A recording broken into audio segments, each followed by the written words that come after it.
Good afternoon વિદ્યાર્થી મિત્રો, કેમ છો બધા? મજામાં ને? ફરી એકવાર દર્શન સ્કૂલની યુટ્યુબ ચેનલ ઉપર આપનું હાર્દિક સ્વાગત છે. આજનો આપણો વિષય છે સામાજિક વિજ્ઞાન. છેલ્લે આપણે 16મા પાઠમાં આબોહવામાં જોઈ ગયા હતા કે અલગ અલગ પ્રકારની આબોહવા હોય છે. બરાબર, આપણો ભારત દેશ છે એ મોસમી આબોહવા ધરાવતો દેશ છે.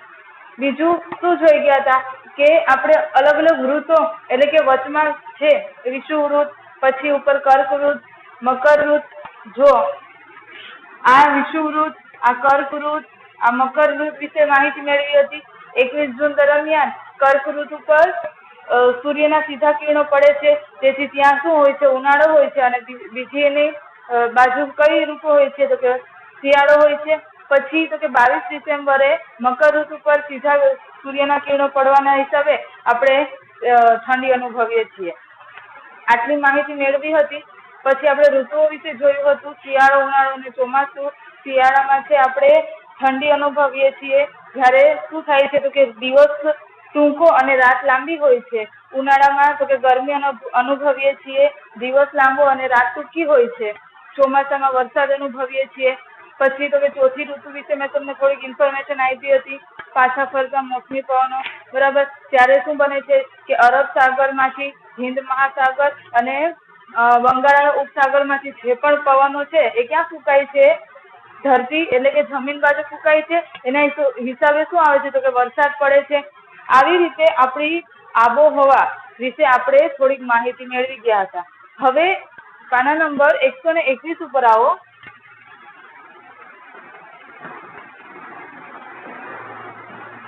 એમાં જુઓ, આપણે છેલ્લાથી બીજો ફકરો બાકી હતો. બરાબર, સમજવાનો. મેં તમને છેલ્લે સમજાવેલું હતું કે ધરીભ્રમણ અને પરિક્રમણ એટલે શું. આ તમારું બેઝિક છે. ધરીભ્રમણ એટલે કે પૃથ્વી છે પોતાની ધરી ઉપર ચક્કર લગાવે એટલે કે ફરે છે ત્યારે ધરીભ્રમણ બને છે.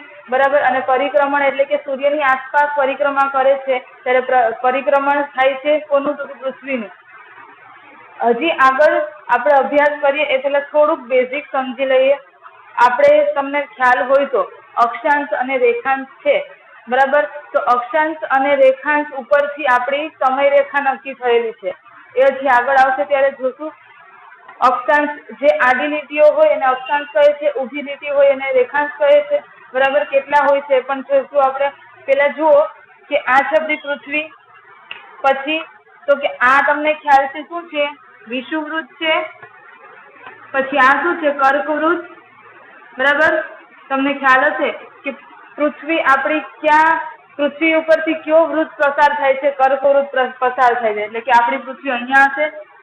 પછી આ શું છે? મકરવૃત્ત. બરાબર, આપણી થોડીક નમેલી છે પૃથ્વી, અહીંયા મેં સીધી દોરેલી છે. હવે આપણે કટિબંધો છે અલગ અલગ 3. પેલા તો શું? આ ઉષ્ણ કટિબંધ છે. આ શું છે? ઉષ્ણ કટિબંધ. હવે ઉષ્ણ કટિબંધમાં સૂર્યના કિરણો સીધા પડવાના કારણે આ વિસ્તાર છે ને હંમેશા વધારે પડતો ગરમ રહે છે. પછી તમને ખ્યાલ આવશે કે આ સમશીતોષ્ણ કટિબંધ છે. આટલો વિસ્તાર શું છે? સમશીતોષ્ણ. તો ત્યાં સૂર્યના કિરણો થોડા ત્રાંસા પડવાના હિસાબે ત્યાં સમ એટલે કે સરખી ઋતુ તમે અનુભવશો. ત્યાં શું બનશે? ઠંડી અને ગરમી બંનેનો અનુભવ થવાનો છે. પછી ત્યાર પછી તમે જુઓ કે અહીંયા છે શીત કટિબંધ. બરાબર, તો ત્યાં સૂર્યના કિરણો એકદમ આડા પડે છે. તો એનો મતલબ ત્યાં શું બનશે તો કે ત્યાં એકદમની ઠંડી લાગશે. બરાબર, ખૂબ જ ઠંડી વાળો વિસ્તાર થઈ જશે. હવે તમને ખ્યાલ હશે કે આ છે 23.5 દક્ષિણ અક્ષાંશ, આ 23.5 ઉત્તર અક્ષાંશ. બરાબર, એ થોડી નમેલી છે પૃથ્વી એ અક્ષાંશ ઉપર. પછી 66.5 દક્ષિણ અક્ષાંશ અને 66.5 ઉત્તર અક્ષાંશ. ફરી એકવાર જોઈ લો. આ વિષુવવૃત્ત, આ કર્કવૃત્ત, આ મકરવૃત્ત. પછી આ વિસ્તાર છે ત્યાં સૌથી વધારે ગરમી પડે છે. આ વિસ્તારમાં સમ જ કહી દીધું. આ ઉષ્ણનો મતલબ શું છે? ગરમ. એટલે કે આ વિસ્તારમાં ખૂબ જ ગરમી પડે છે. પછી સમશીતોષ્ણ એટલે કે મિક્સ ઋતુ થઈ જશે. બરાબર, ઠંડી પણ નહીં ને ગરમી પણ. ઠંડી અને ગરમી બંને અનુભવશો. શીત કટિબંધમાં શું થશે? તો કે ત્યાં તમને ઠંડી જ અનુભવ કરી શકશો, બરાબર, એટલે કે ઠંડી વધુ જોવા મળશે. આ થયું બેઝિક તમારું. હવે આગળ તમે જુઓ, આના જ વિશેની માહિતી તમને આગળ જોવા મળશે, બરાબર. ધરીભ્રમણ અને કક્ષા ભ્રમણ ગતિની સીધી અસર માનવ જીવનના ખોરાક, પોશાક અને રહેઠાણ પર થાય છે. તમને ખ્યાલ હશે કે આપણે અલગ અલગ ઋતુઓ હોય છે, તો અલગ અલગ ઋતુની અસર આપણા ખોરાક ઉપર પડે છે, રહેઠાણ ઉપર પડે છે અને પોશાક ઉપર પણ પડે છે. કઈ રીતે? તો કે ઉનાળો હોય તો તમે શું પહેરો છો? સુતરાઉ કાપડ પહેરો છો, બરાબર, એના કપડાં પહેરો છો. શિયાળો હોય તો ઠંડી લાગે. સીધી અસર માનવ જીવનના ખોરાક, પોશાક અને રહેઠાણ પર થાય છે. કઈ રીતે?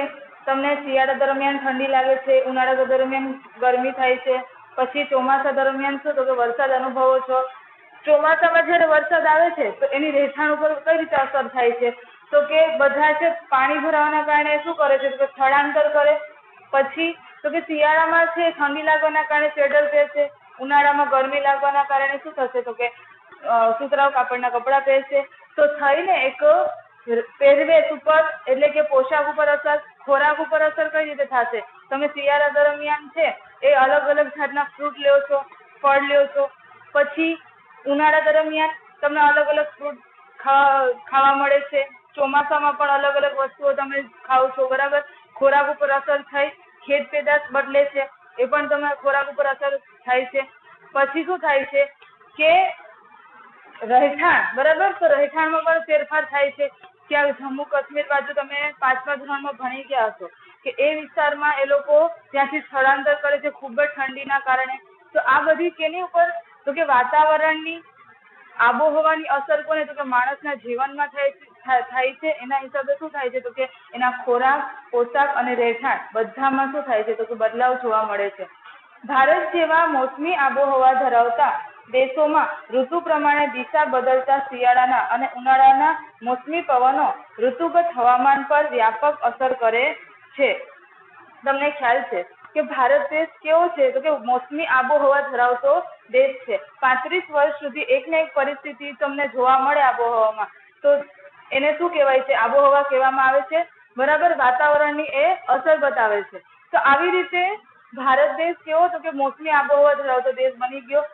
પછી અને દરેક ઋતુના હવામાનને આગવા લક્ષણો આપે છે. આથી જ આ આબોહવા મોસમી આબોહવા તરીકે ઓળખાય છે, બરાબર. એની આબોહવા બદલે છે, એના હિસાબે ભારત કેવો? તો કે મોસમી આબોહવા ધરાવતો દેશ બની ગયો. હવે તમને ભારતની આબોહવાની વિવિધતા, હવે તમને શું? તો કે વિવિધતા જોવા મળશે. કેમાં? આબોહવામાં. આપણે આગળ છે ને જેટલું પણ ભણી ગયા ને એમાં બધામાં કંઈક વિવિધ વસ્તુ તમને જોવા મળશે. આપણે પર્વત વિશે વિચારીએ ને તો પર્વતના પણ પ્રકાર પડે, બરાબર, મેદાનના પણ પ્રકાર પડે. એ રીતના આબોહવાના પણ પોતાના પ્રકાર પડશે.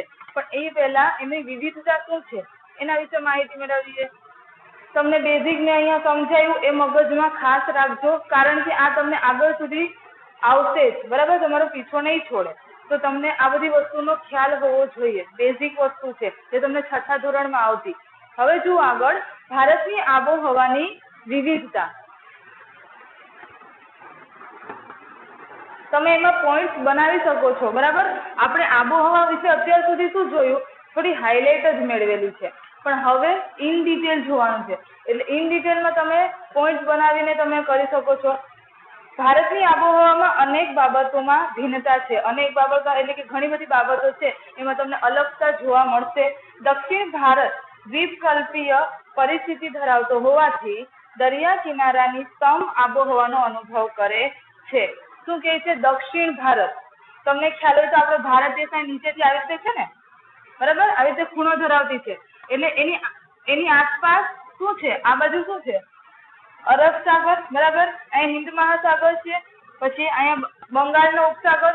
એ આ બધો વિસ્તાર છે ને દરિયા વિસ્તાર. એ દરિયા વિસ્તારમાંથી હવા ક્યાં ફૂંકાય છે? તો કે જમીન તરફથી ફૂંકાય છે. તો એ હવા કઈ હશે? ભેજવાળી હશે. તો શું કીધેલું છે? જુઓ કે દ્વીપકલ્પીય પરિસ્થિતિ હોવાના કારણે દરિયા કિનારાની સમ આબોહવાનો અનુભવ કરે છે. એટલે કે આ દરિયા કિનારાનો સમ આબોહવા એટલે કે ઠંડી તો હશે, એ પણ ખૂબ એટલે કે સમાન પ્રમાણમાં. ગરમી પણ લાગશે, કારણ કે ગરમી પણ સમ પ્રમાણમાં.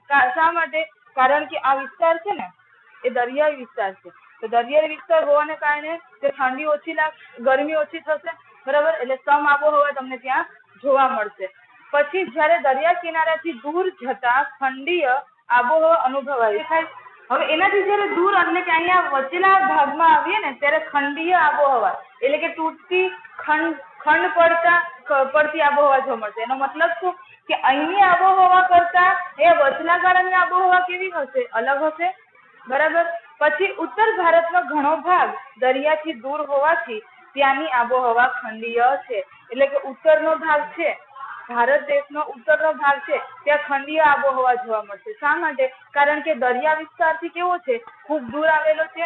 પછી ભારતની લગભગ મધ્યમાંથી કર્કવૃત પસાર થાય છે. તમને ખ્યાલ જ હશે કે આપણે કર્કવૃત છે ને, આ કર્કવૃત એ ક્યાંથી પસાર થશે? તો કે ભારતની મધ્ય ભાગમાં, એટલે કે એટલા ભાગમાં આપણો ભારત દેશ આવેલો છે, બરાબર. એટલે કે ભારત દેશની મધ્યમાંથી કયો વૃત્ત પસાર થાય છે? કર્કવૃત પસાર થાય છે. પછી દક્ષિણ ભાગ, બરાબર, દક્ષિણ ભાગ ઉષ્ણ કટિબંધમાંથી અને ઉત્તર ભાગ સમશીતોષ્ણ કટિબંધમાં આવેલો છે. મેં તમને કીધું એમ કે આ કયો કટિબંધ છે? સમશીતોષ્ણ. આ પણ સમશીતોષ્ણ. આ શીત કટિબંધ, આ શીત કટિબંધ, આ વિષુવવૃત્ત ઉષ્ણ કટિબંધ. દેખાય છે એટલું? હવે તમે જુઓ કે શું કીધેલું છે કે સમશીતોષ્ણ કટિબંધમાં આવેલો છે. ઉત્તર ભાગમાં સમશીતોષ્ણ કટિબંધ કહે છે અને દક્ષિણ ભાગમાં શીત, બરાબર. તો આવી રીતના મેં તમને એટલા માટે જ આ બેઝિક સમજાવેલું છે કે તમને પહેલા ખ્યાલ આવી જાય, બરાબર. આવો ડાયાગ્રામ તમારી સામે હોય તો કે કયો વૃત્ત છે, બરાબર, કયું કટિબંધ આવેલું છે એના વિશે. પછી શું કીધેલું છે કે પરિણામે દેશના જુદા જુદા ભાગોમાં આવેલા સ્થળોના તાપમાન અને વરસાદમાં ઘણો મોટો તફાવત નોંધાયા છે. એટલે કે દેશના અલગ અલગ ભાગ છે ને, અલગ અલગ સ્થળે, એ બધી બાજુ તમને કેવું હતું કે અલગ અલગ તાપમાન જોવા મળશે. પછી શું કહે છે? દાખલા તરીકે ઉત્તરે લદ્દાખમાં આવેલા લેહ, એટલે કે જમ્મુ કાશ્મીર જ્યાં છે ત્યાં લદ્દાખ, બરાબર, લેહ વિસ્તારમાં તથા દ્રાસનું તાપમાન શિયાળામાં કેવું હોય છે? -45°C. કેવું જાય છે? નીચું જાય છે. શું કીધેલું છે કે -45°C નીચું જાય છે. એટલે કે ઈ વિસ્તારમાં કેવું હતું કે એકદમની ઠંડી પડે છે. જો -45°C સુધી નીચું જાય છે.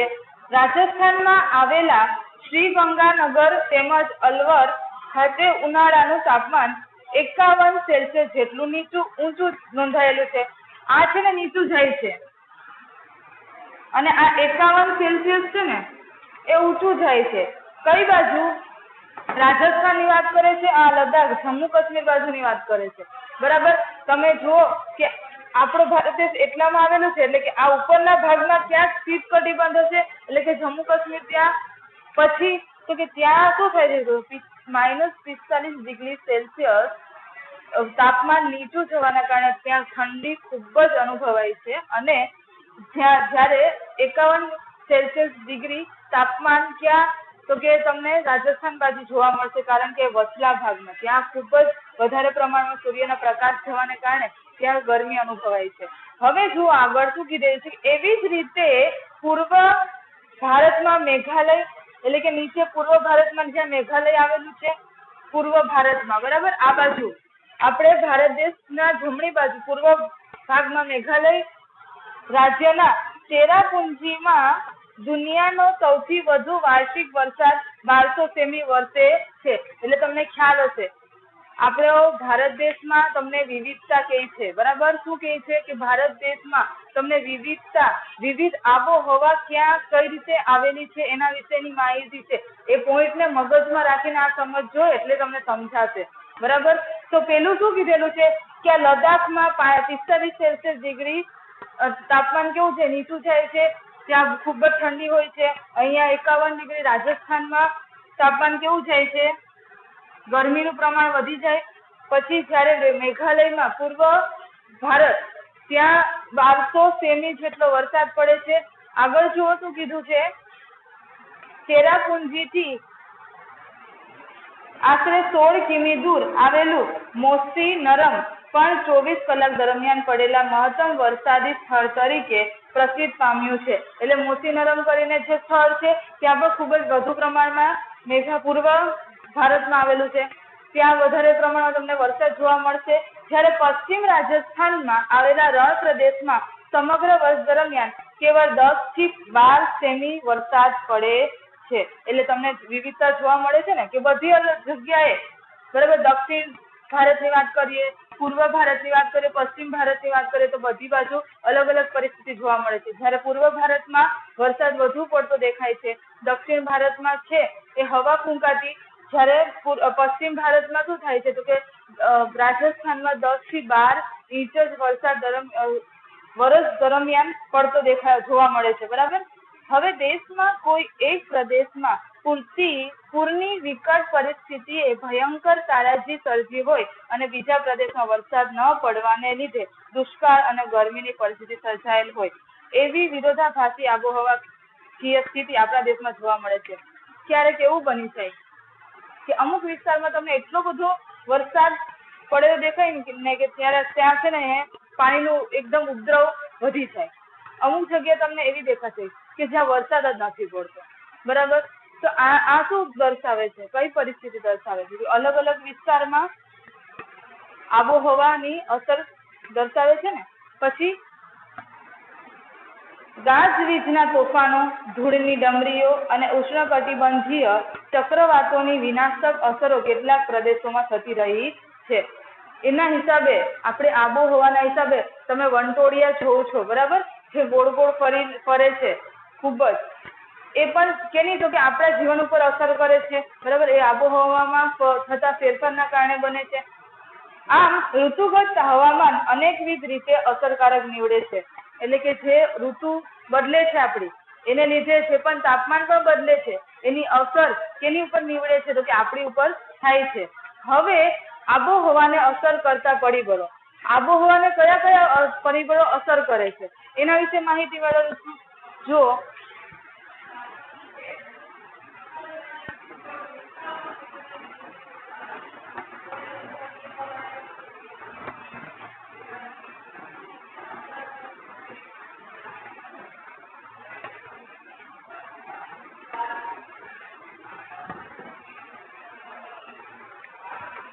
આબોહવાને અસર કરતા પરિબળો, એમાં જો પૃથ્વી સપાટી પર અસર કરતા પરિબળો, એમાં અલગ અલગ આબોહવાના જે પણ તાપમાન છે એ તમને દર્શાવવામાં આવશે. બરાબર. હવાનું દબાણ છે, પછી શું કહે છે કે તાપમાન, હવાનું દબાણ, પવનો, ભેજ, વરસાદ વગેરે વાતાવરણીય ઘટકોના પ્રમાણ અને વિતરણ પર અંકુશ ધરાવતા કેટલાક પરિબળો છે જે આબોહવાને અસર કરતા પરિબળો ગણાય છે. શું કીધું છે કે આ બધા પરિબળો છે ને, ભેજ છે, વરસાદ છે, આ બધી કોને અસર કરે છે તો કે હવામાનને, આબોહવાને અસર કરે છે. હવે પેલું એમાં છે ને તમને અક્ષાંશ. આ ભારતની આબોહવાને અસર કરતા પરિબળો નીચે મુજબ છે. એમાં પેલું શું છે? અક્ષાંશ.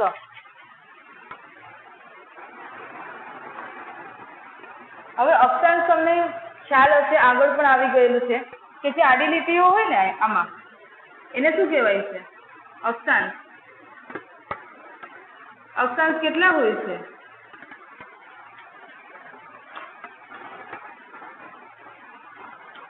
એકસો ને 81. કેટલા હોય? 181 હોય છે. અને રેખાંશ કેટલા હોય છે? 360. બરાબર.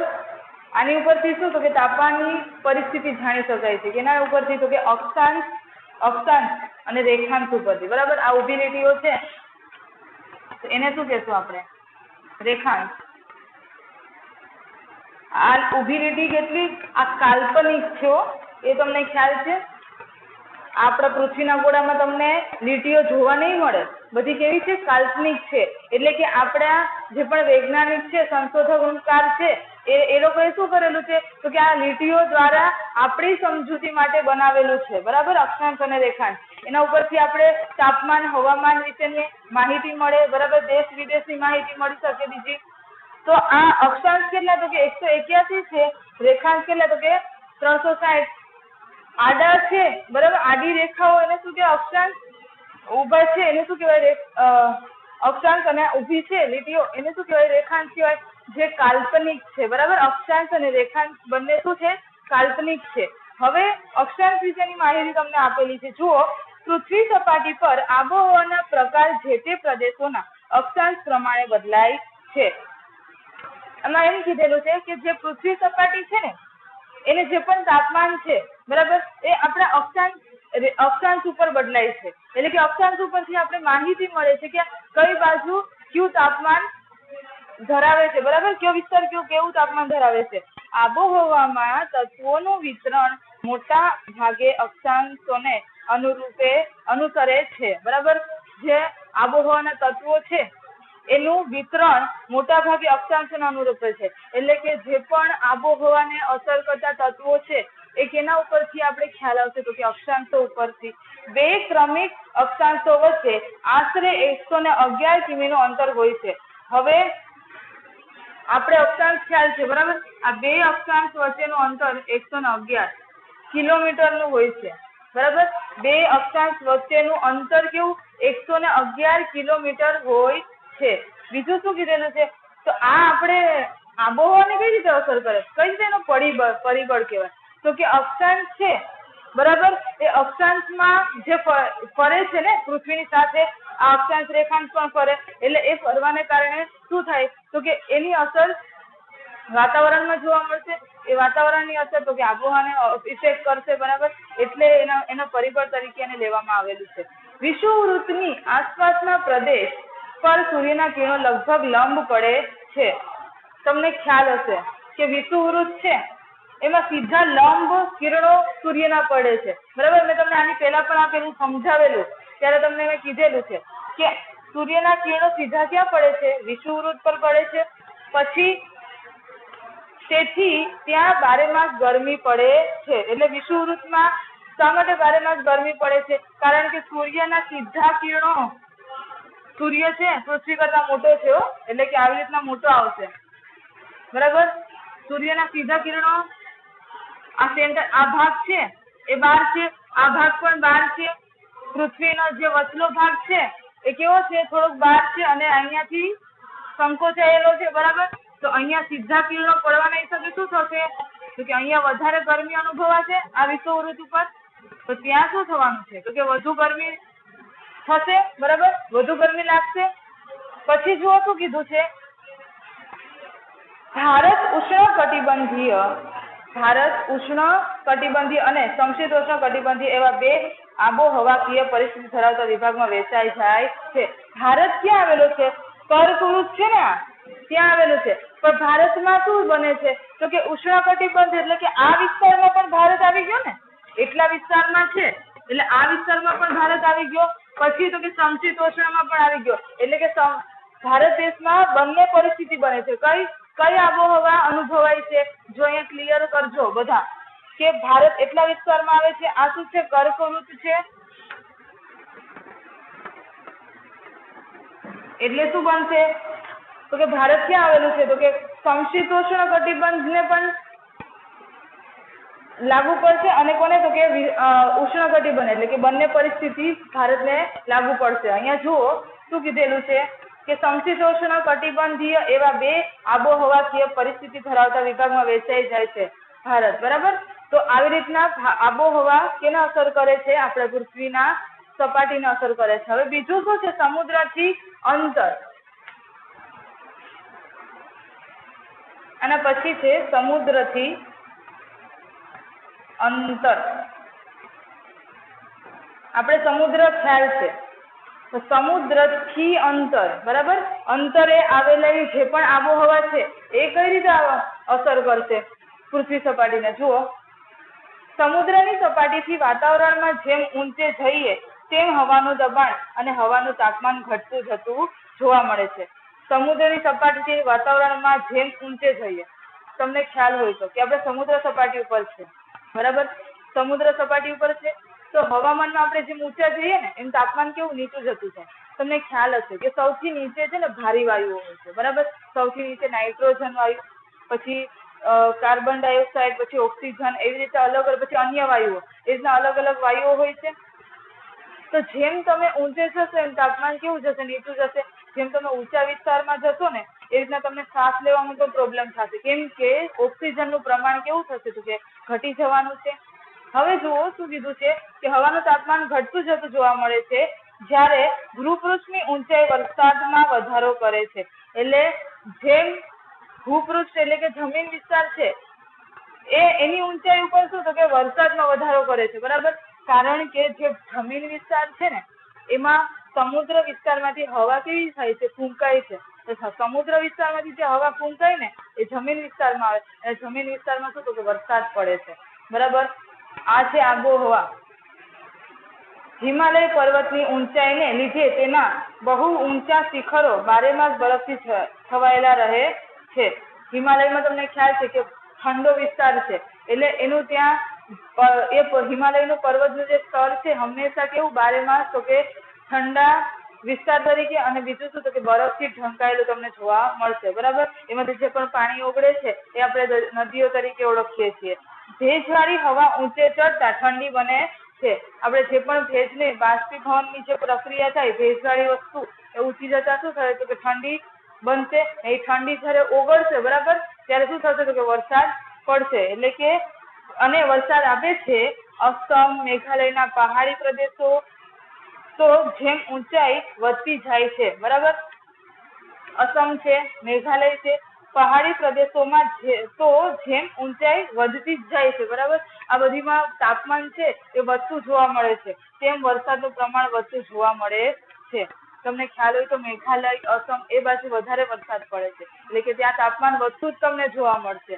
પછી શું કીધું છે કે સામાન્ય પરિસ્થિતિમાં પૃથ્વી સપાટીથી ઊંચે તરફ જતા 165 મીટરે 1 સેલ્સિયસ અથવા તો સરેરાશ 1000 મીટરે 6.5 સેલ્સિયસ તાપમાન ઘટે છે.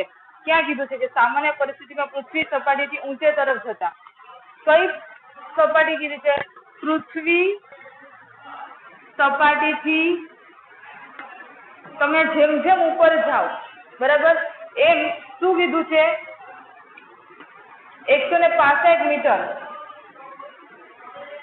1 સેલ્સિયસ જેટલું તાપમાન સરેરાશ અથવા તમે કહો કે 1000 મીટર 165 મીટર અને 1000 મીટર 6.5 સેલ્સિયસ તાપમાન ઘટે છે. જેટલું તમે ઊંચાઈ ઉપર જશો ને એટલું આ તાપમાન ઘટતું જશે, બરાબર.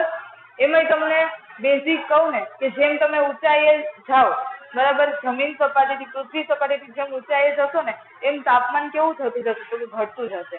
એટલે કે આટલું તાપમાન ઘટે છે, બરાબર. માપ આપી દીધું છે અથવા કીધું છે 165 મીટર 1 સેલ્સિયસ 1000 મીટર 6.5 સેલ્સિયસ તાપમાન કેટલું થાય તો કે ઘટે છે જેમ તમે પૃથ્વી સપાટીથી ઊંચે